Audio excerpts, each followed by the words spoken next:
Hi, I'm Alyson the Crocheter. And I'm Vivian the Knitter, and you're listening to Keep Calm and Carry Yarn. Hello, and welcome to episode 65 of Keep Calm and Carry Yarn. This is a knitting and crochet podcast hosted by me and my mom, Vivian. I'm recording from my home here in Scotland. And I'm recording from my home in Virginia. I had to look to see where I was. Look what? At the notes at or the outside? notes. And outside. Mighty. So, hello everyone. Hi, you can see We're our coming faces at you again. from video again. And I am in my summer gear because it's like high of like 71 today. Wow, it's actually warmer there than it is here today. Because today, I think the high is only in the low 60s. Mm-hmm. I've already been for a morning walk down Portobello Beach. Nice. Which was nice. And I'm wearing, you'll recognize this. This is my shirt. Your tank top, burgers and flies. From when I was skinny and young. From Hawaii? Yes, from Hawaii. That thing's 30 years old. Yes, it's got a few stains on it. Oh boy. Is that old enough? How old does it have to be vintage versus retro? I have no idea. I feel like it has to be a certain, age to be vintage. It's probably vintage because it's from the 80s. It's from the late 80s. Yeah. Yeah, because I'm pretty sure I got that shirt before I was married. Gotcha. Yeah. So I'm also sitting on the floor today, so you can see my travel books and my board games. Oh, but not your Harry Potter books. No, they're the actual bookshelf when I'm at the table. But yeah, so thanks everyone for joining us. I hope everyone's staying safe and well and finding ways to, keep occupied and not worry too much. And washing hands and staying healthy. Yeah. All that stuff. So special thank yous. Got a couple people who said hello on Ravelry. Dangerous John, who is from Canada. He's been doing a lot of amigurumi lately. Very cool. And is that our Leslie first Dance. Male listener? Probably not our first male listener. But that says hi. Maybe, first one for the special thank yous, possibly. And then Leslie Dance, who's from California, and she's a crocheter, but she's hoping to learn how to knit this summer. And they both have nice Ravelry names because Dangerous John's name is John and Leslie Dance's name is Leslie. So thanks for saying hi. Hello. And our BuzzFeed quiz is you picked this one out this time. In case this is the important questions. What kind of hair accessory am I? So it's everyone has a hair accessory that matches their personality. Here's yours. Honestly, don't even know. Yeah. So what hair accessory are you? I am a headband. It says you are a headband. You are fun and relaxing to be around, flexible and easygoing. You can be ready for a girls' night out in 15 minutes or less. You are effortlessly cute and cool. Keep it up. I think that's very accurate. I also got a headband. Really? So, yeah. Well... Like mother, like daughter? Yeah, that's true. But the first time I took the quiz, I must have picked something different because I did not get a headband. I had a scrunchie. And it says, you're a scrunchie. You can be a little basic. So I'm very basic. So. Or you're a headband. Yeah. The headband, they call them Alice bands here, I think. Yeah. Mm-hmm. I had to figure that one out when I was reading a book and they were talking about Alice bands. The girl is wearing an Alice band. I'm like, what the hell is an Alice band? I had to look it up. I was like, oh, like in Alice in Wonderland because she wears a headband. Yeah. So I feel like it's not like, it can't be a very old term because is it specifically because of Alice in Wonderland? I think so. Oh. Anyway, I think they asked some good questions. So the first one was pick a cookie, and there weren't too many options. So no, the options were just chocolate chip cookie, oatmeal raisin, macaron, or cookies aren't for me. You picked the macaron. Yeah, I did. And you picked chocolate chip? I did. What a vacation spot? The mountains and the river. The mountain and the river. Yeah, it's a single mountain. I went for the beach because, yeah. I mean, they're all, I think, well, no, there's New York City was one of them, which I feel like at the moment I want something outside. Yeah. What about pick a water bottle? I picked the mason jar water. Yeah, so did I. Because I think water tastes better out of a glass. Yeah. Than out of plastic or metal. Metal doesn't bother me, but I like my water with my ice, or my ice with my water. Because I like a lot of ice. Because we're American. We are. We're very American. My grandmother used to yell at me for putting ice in my water. Because she said that something, it would ruin my stomach. I don't remember exactly what she said. It was in Chinese, so I couldn't even translate it. What about a drink?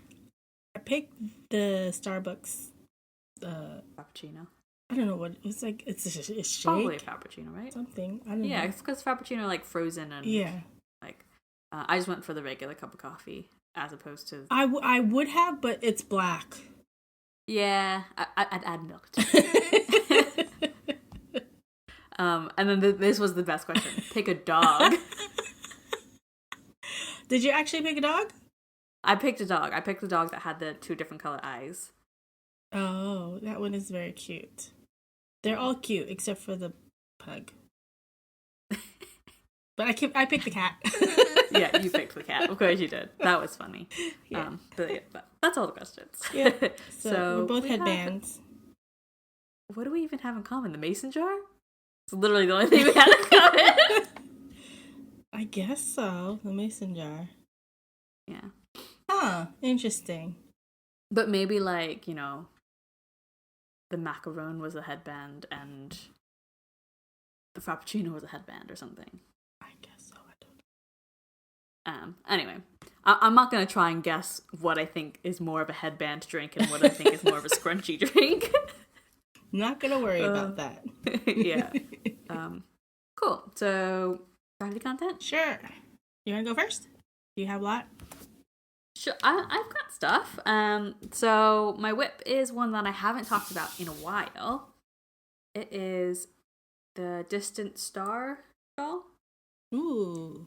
So it's the one that was in the Shawl Project book 4, which is by the Crochet Project. This particular one is designed by Kat Golden, and it's like a kite shaped. Mm-hmm.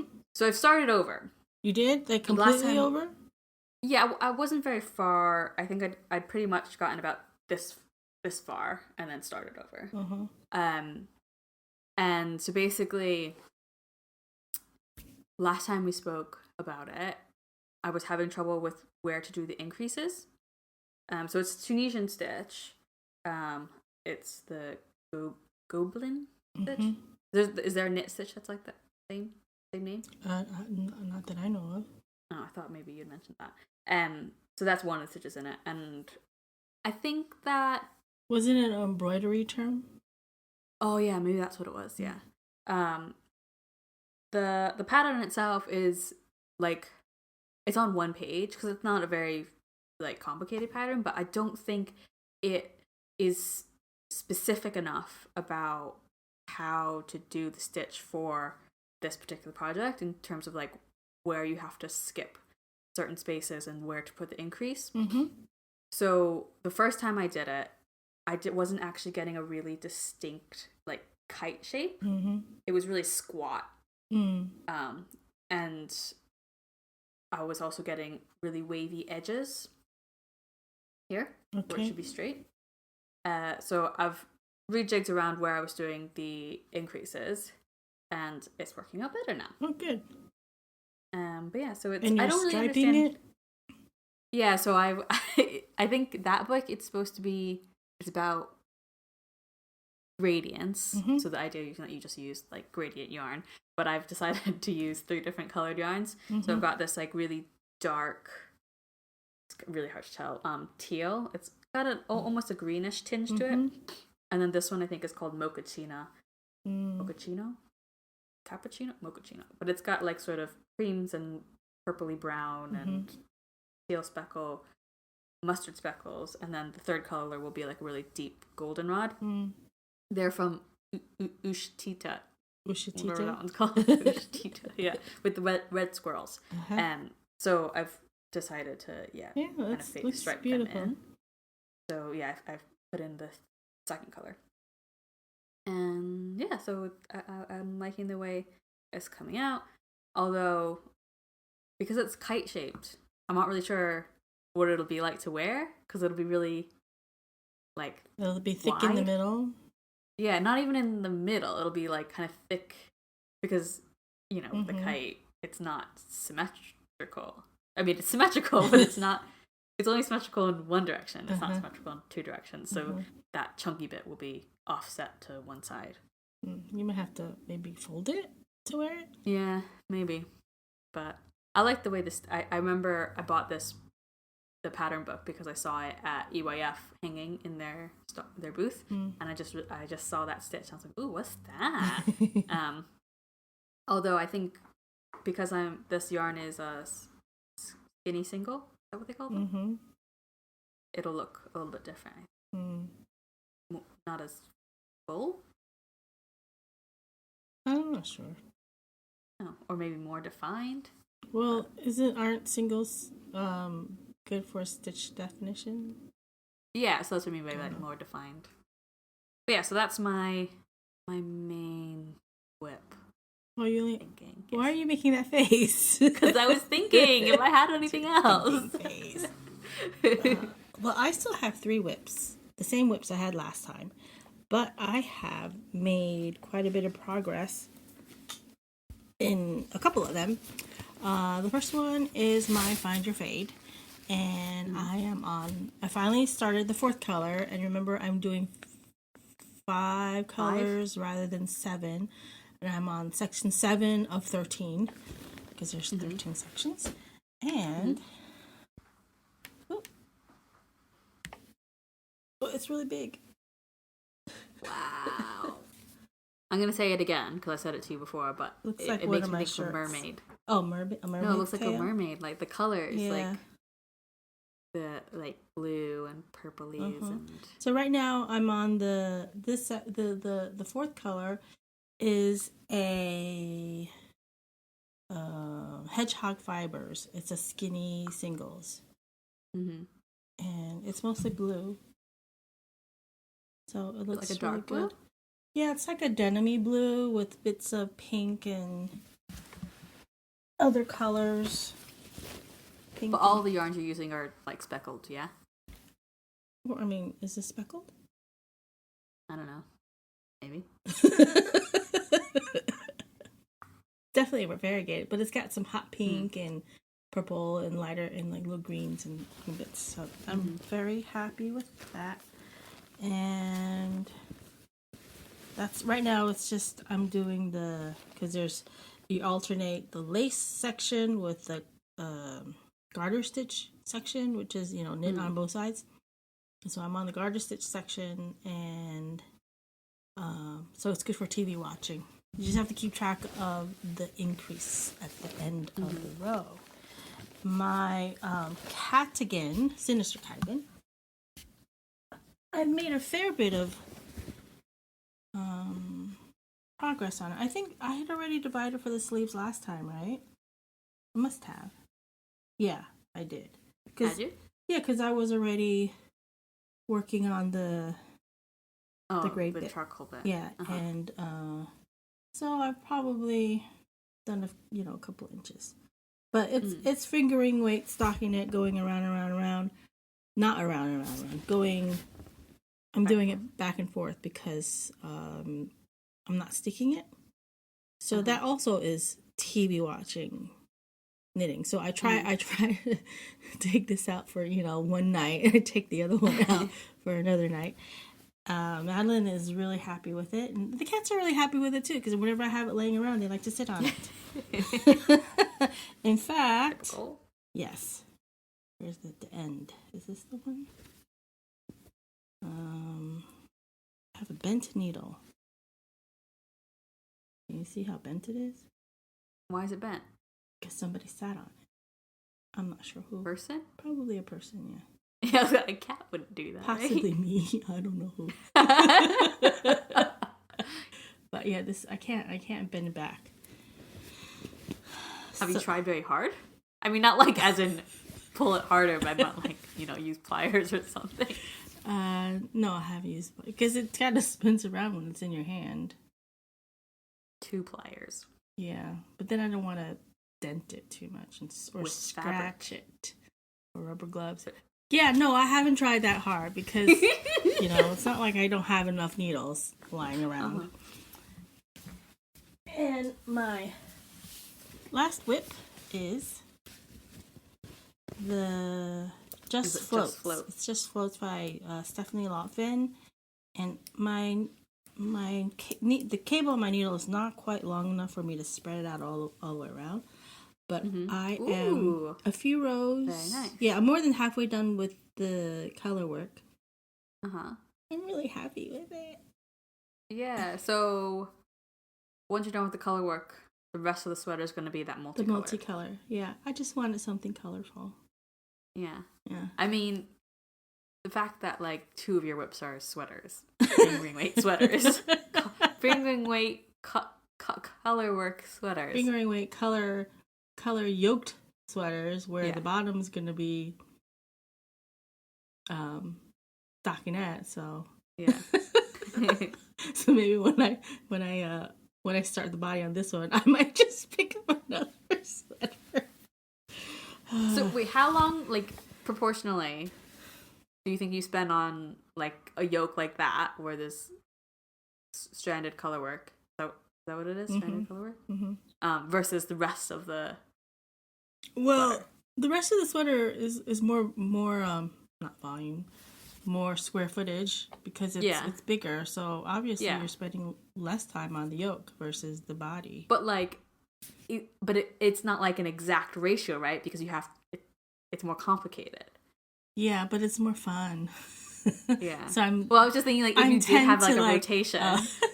Yeah. If you just started a new one every time you finished. Have a color work yoke going on. Would you start to just would the rest of the body, the stockinettes bits just start to back up and you have 10 of them where you're just going back and forth between all 10 of them trying to finish that, and then you're oh, but I finished the yoke on that one, so I gotta start a new one. And then you lose weight, you gain weight, whatever. It's it doesn't fit anymore. I gotta give it to somebody else. I don't like it anymore anyway. No, I'm not gonna go too crazy. I'm not gonna start. I promise myself I'm not gonna start another sweater until at least one of these guys are done. Yeah, that's all right. Two at a time. But when I'm done with the shawl, I'll start another sweater. No, I still won't. Yeah. Start another sweater. It'll be something else. Maybe a hat or something. I don't know. So those are my 3 whips. I don't have. With the lockdown, you would think that I have plenty of time to knit. Mm-hmm. But I feel like the first few weeks of lockdown, we did a lot of yard work. Now that's kind of slowed down. I did a lot of organizing in the house. Mm-hmm. And at this point, I'm doing other stuff. Nothing really productive. Just a little bit of this. I'll in our Yarny Bits and Bobs, I'll talk about what I have been doing. Okay. Well, I do have FOs plural. Wow. Yeah. That's why you only have one. So the first one. Yeah, the first one is which one to do first? Okay, one that you're not expecting. Uh-oh. It's knitting. Really? Oh my god, it's so strange. So it what is it? You remember that Wool in the Gang kit you got? You got that you gave to me? So I was doing the zigzag section before, and if you remember, I was saying you have to do it so tight. Yeah, which makes sense because it's you don't want things to fall through your purse. Yeah, but just looking at it, I just don't think the gauge. I don't think they made that much sense. And it just freaking impossible. And you know, like it says, like don't worry too much about the gauge. Like if it's off, then you might have a slightly smaller bag or a slightly bigger bag. But because mine is so off, so it's supposed to be a clutch, right? Mm-hmm. Like it's skinny. It's so it opens like this. Mm-hmm. So it's like just, you know, you just do a rectangle and then you just sew it together on the sides. But it's too wide and it's too narrow. So it's just like, so it should be taller and not as wide. And like, if I had like thought about that, or if I'd known my gauge was going to be off that much, then I wouldn't have made it so wide. Mm-hmm. But by the time I got into that point, I was like, oh my god, my hands hurt so bad. And I just want to do it. I just want to finish it. I'm not going to pull it out again. Because I ended up doing... Oh, do you hear the fire trucks? We do live right next to a fire station. Yeah. Yeah, because you also refused. You refused to get a different set of needles for that. Yeah. Should I have gotten bigger ones? Smaller ones. Smaller ones, yeah. But it is a really fat yarn. But anyway, so I ripped it out and I did a different stitch anyway. Double. I don't know what it is, but so I finished it. Whatever. The clasp is weird. Like I didn't have enough yarn to do a strap, like a full on strap. But I don't think I would want to do a strap because I don't know if I'm ever going to use this thing. So they give you two rings with a hinge, to use as a clasp. So, and then it's a I like those rings. Yeah. So yeah, so it's just like a small strap with rings on both ends to just like strap it shut like that. So it's like completely unattached to the clutch. So it's done. I mean, it's really heavy. It's really heavy. And there's nothing in it. So it's definitely not like a going out bag. It's like a take to a wedding and leave it on the table bag. So not really an FO I'm particularly proud of. But now that that's done, in my head I keep thinking like I'll try and knit something else now because that knitting project is done. Like I'm not gonna have more than one knitting project on the go because I'm not a knitter. Okay, so my other FO is the thing that you're probably expecting, which is my De Danann shawl. It looks beautiful. It's locked and beaded. What it looks like. Love it. Yeah, and so the beads are on the bottom. I don't know if you can see. But yeah, so it's finished and not really much else to say about it except I've worn it a few times while I've been working at home. And it's very warm, even though it's very thin. And it's a little bit shorter than what the pattern says it should end up. And, you know, I did extra repeats. And it's still shorter. But it's just about long enough to, like, kind of throw over your shoulder once. Yeah. Not quite long enough to wear as, like, a scarf wrapped around, you know, all the way around. And the other thing that I found... troublesome was doing the edge. There's like a border around the edge, and is it folded over? No. Oh, it's just thicker. Is it thicker than? No, it's just a light. Sorry. Yeah, it's so you do it like into the edges of the stitches or the rows. I don't know. You know, it's perpendicular to the border. And you know, you're supposed to do one stitch for every stitch or whatever, but when I did that, it buckled. Ruffled, yeah. So I just had to sort of fudge it, and I probably could have removed a few more stitches, because when I was blocking it, there was still a bit of buckling, but it's not too bad. And I think that was, I mean, like, obviously my gauge was off anyway, and like, so, but, you know, it works, and I still have a lot of yarn left. I think I have like a third of the ball left. Oh, really? So could you have just added to it then? Just to make it longer? Yeah. I was kind of done. I wanted it to be done. So you could have. I could have, and then made it like a scarf. Yeah, because you're crocheting it long ways. You're not crocheting it. Yeah. So I could have just kept going. But I wasn't sure how much it was going to stretch once I blocked it either. So part of me was just like, because there was a bit of give to it, I it's like, oh, maybe it'll end up blocking to like the right amount, but it's still 7 inches short. If you want, I mean, you could always tear it out and just add to it. Yeah, but I don't. I'd have to tear out the whole border, and I don't even know where that ends, and all the beads. Yeah. Okay. Never mind. I think if anything, I wonder if I could just attach it to the end and just keep going without ripping it out. Like there might be like a slight. I think you could probably do that. I don't know. Never mind. And just. But anyway, so for now, but yeah, it's so light, like a feather. Yeah, it looks nice. Can you pull? No, not with the beads. It's like, can you pull it through a wing? A ring? Not a wing. A ring?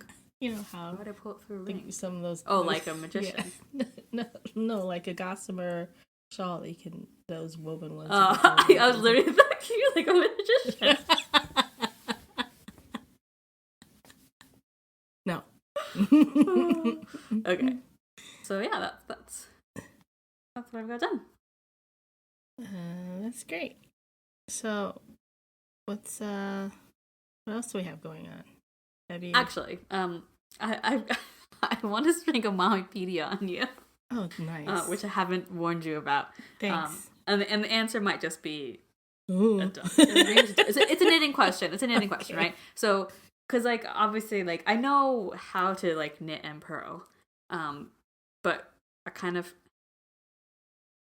When I was reading the Wool and the Gang, like, booklet, like, you know, they explained to wrap the yarn around the hook clockwise if you're knitting and counterclockwise around the hook if you're purling. Does that make sense? No.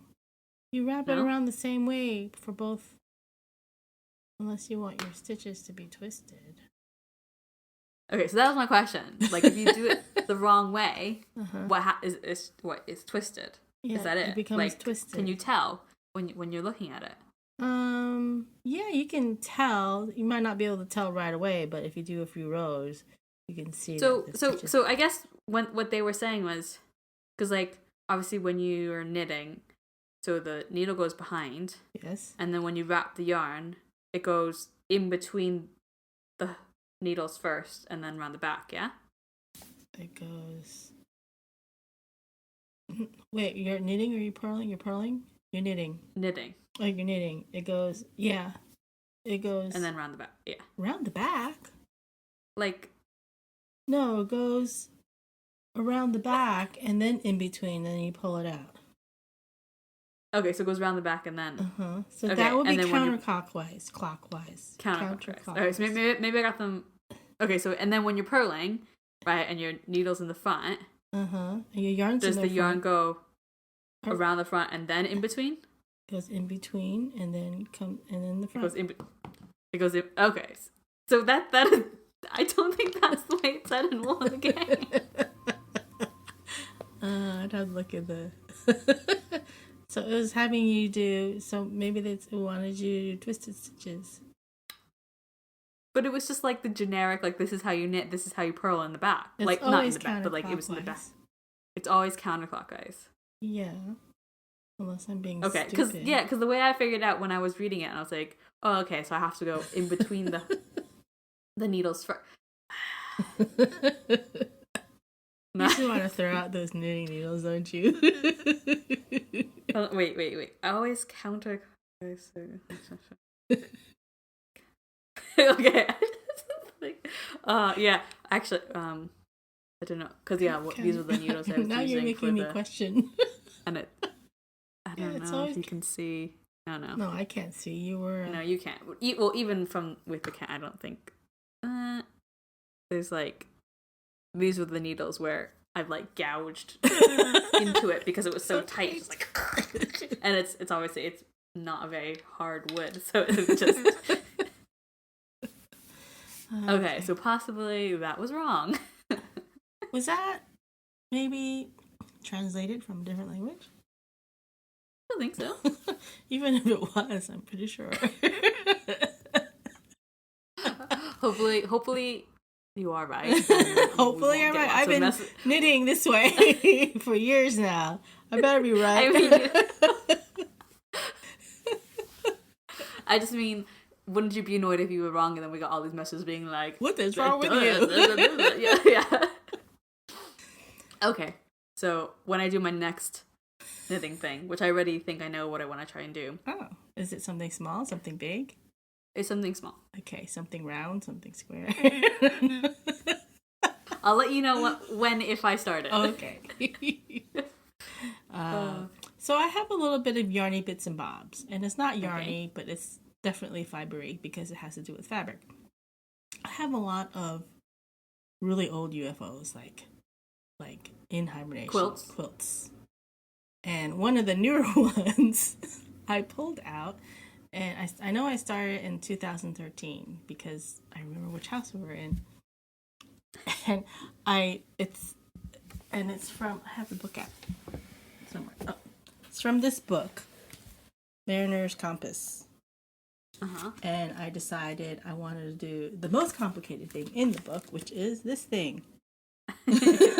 Like a twirly star. Yeah, I mean, I have done other patterns from this book.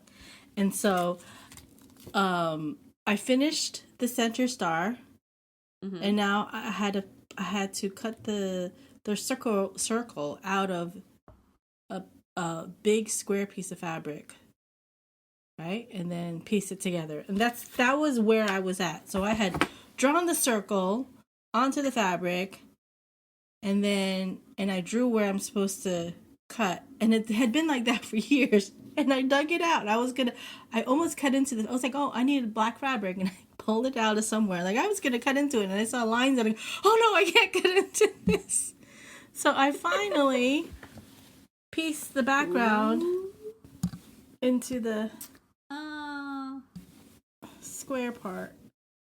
But it's funny because I was like really nervous about the points matching and stuff. I did like I hand basted the whole thing around, and then I machine stitched it. And so you know how whenever you're knitting or crocheting, and if you have your bag of yarn on the floor, you get up to do something, you always do this funny dance, like, you know, to make sure that you don't carry the yarn with you. And even though I didn't have yarn or thread like on the floor, I did the funny dance. That ended up falling down, like tripping over the fabric. But anyway, so yeah. So I've decided I'm going to go through my really old UFOs and just start working on them. This is, I should start with the oldest UFO, but I decided to start with the most recent one. And this is as far as I can go right now because I don't have batting and I don't have fabric for the back, and I'm not sure if the quilt stores are open yet.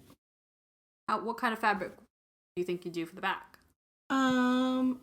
Like a white background with multicolor or something or other, maybe something geometric. But one of the reasons why I put it aside and didn't want to work it anymore is that when I decided to make the background black, I don't know, I thought I could just be different, but I kind of regretted that choice. So that's why I just shoved it aside, like, oh, I'm not going to redo it. So I just shoved it away and forgot about it. So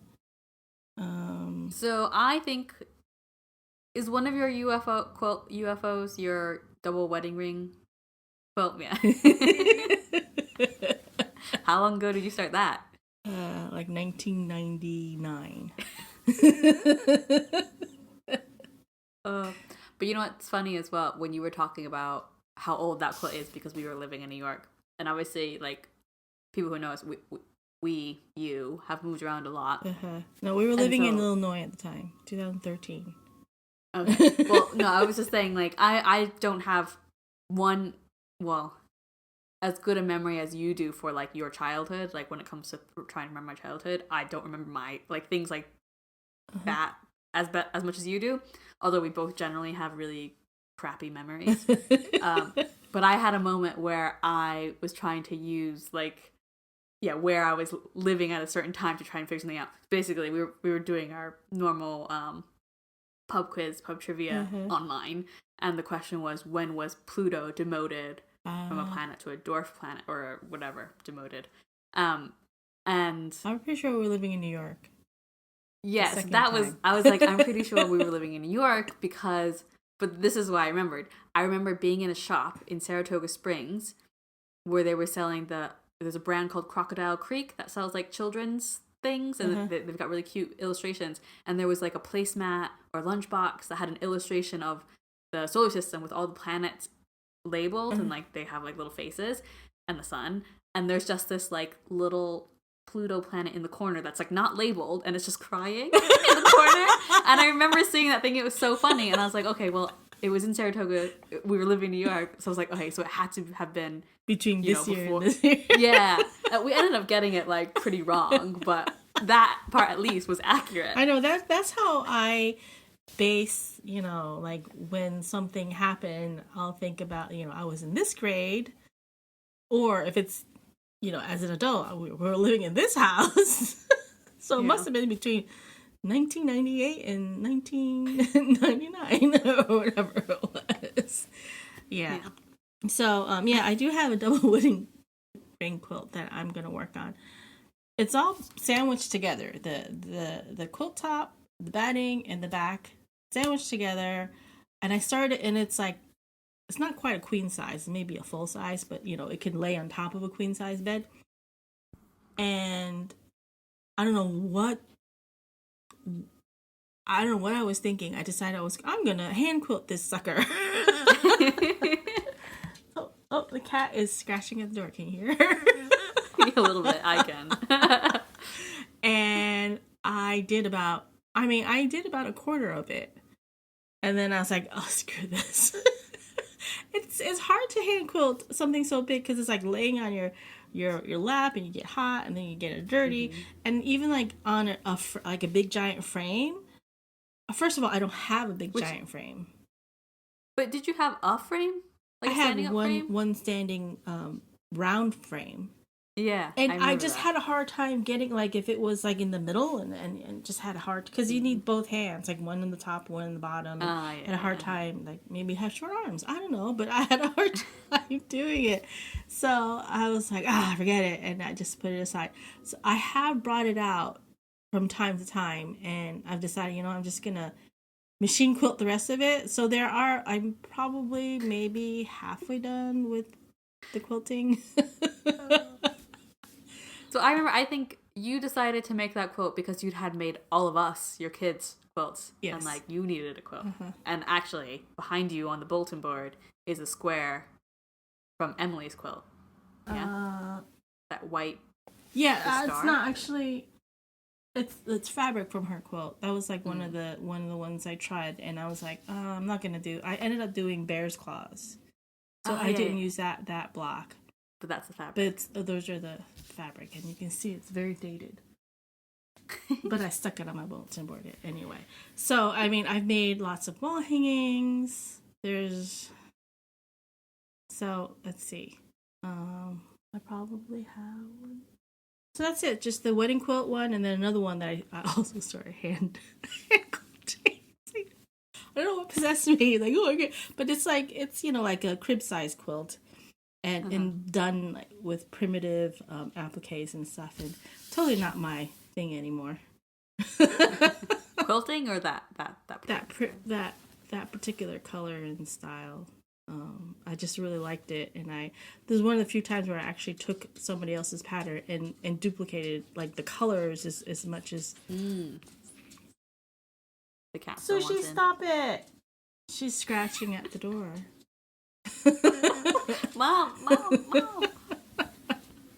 Yeah, so I'm going to, since we all have to be locked in our house anyway, I'm going to be working on my UFO. So this one is done for now until I can get more fabric.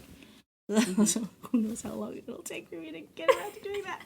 But at least the top is done, and definitely going to be machine quilting that sucker. And I've never paid somebody to quilt something for me. You can have like a quilt top ready, and then you send it off, and then you can ask somebody to use one of those long arm machines to quilt it and or bind it. I see. And is she still scratching? Yes, she is. Should I just let her in? Yeah. Okay, I can let her in. Just let her in. Okay. Oh! But she doesn't want to be in the video though. she just wants to be. She wants to be in the room. So, yeah, you can send it and have somebody quilt it on their big giant machine. And I don't have one of those big giant machines. She's gonna knock something over, isn't she? She probably is. She's trying to get to her cat hammock, which is behind the phone that I'm using as a camera. So, yeah. So I always feel like I started it, I'm gonna finish it, damn it. Yeah. And that's why I don't finish things. I have old quilts like laying in giant bags in the corner of my room. So that is my bit of yarny bits and bobs for this time. Yeah. Yeah. So you got anything for Nerdtastic? No. No? I want to talk about Killing Eve. I'm finally caught up. I'm so confused. I don't know who's working for what. It's like, is it more confusing this time around than it was the last few seasons? Or is it just me? I think there's an element of, I think this always happens to me with like these sorts of shows or whatever, where I haven't retained enough information from the previous seasons. So then like now going forward, it's just like, sorry, what? Like, whereas obviously if you're watching the first season for the first time, there is no like, back previous information you need to remember. Yeah. I don't know if I might be an episode behind or something. I'm not sure. I really like the music. Like in during the show. During the episodes? Yeah. I think part of me was wondering if it was a particular like if that kind of music is associated with a particular genre, but I think it's more just like they've just managed to create this world where like the music just fits in so perfectly like with the style of their show or whatever, where it just like kind of has merged into one and it just feels like really timeless or something. But they'll have music like from wherever they are, like when they're in Barcelona in different languages. It's in Spanish, and when they were in France it's in French, so that's kind of cool. But I don't know about when they were in Poland, did they have any Polish music? No, I don't know. I don't know. I don't remember. But yeah, I'm still mad about Kenny being yes. The whole premise of this season is that he's dead. Yeah. Well, I think because Eve's no longer working for MI6, was she working for? Like, that whole element of it is gone, which I think is meant that there's, like, less structure. Like, it's not like...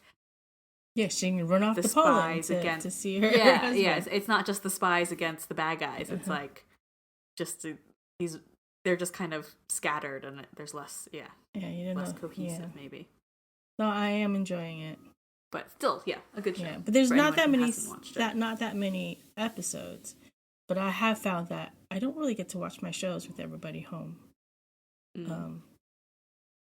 Mostly because, Madeline doesn't even watch TV. She watches Wizards of Waverly Place on her laptop. Or, other shows from her childhood. That's TV. Yeah, but she doesn't take room on the couch watching off of the television. It's your dad. I don't know. He's watching some movie right now.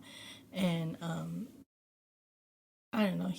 So he watches something, so I'll just like sit there because we all like to be in the same room. And Madeline's watching something on her laptop. He's watching a movie, and I'll like listen to my podcast while knitting and sitting on with your dad. So not that much TV watching for me. Which at least I'm caught up on most of my podcasts. Good. Yep. Are we done? Yeah. Do you have anything else? No. You had a few of your favorite things. Did you? No. Okay. Then cool. We are done. Okay. Cool. So you can find the show notes for this episode and every episode on our website, which is kcacypodcast.wordpress.com. You can follow us on Instagram at KCACY Podcast, or you can follow my personal Instagram, which is Alyson here, and my mom's is upstate_Viv. You can follow or subscribe, like, comment, heart, whatever on YouTube, on iTunes, or wherever else you stream podcasts. You can also join our Ravelry group. Just search for Keep Calm and Carry On Podcast in the groups tab. And you can support the podcast by buying us coffee at ko-fi.com/KCACY Podcast. Thank you for listening. And remember to keep calm and carry on.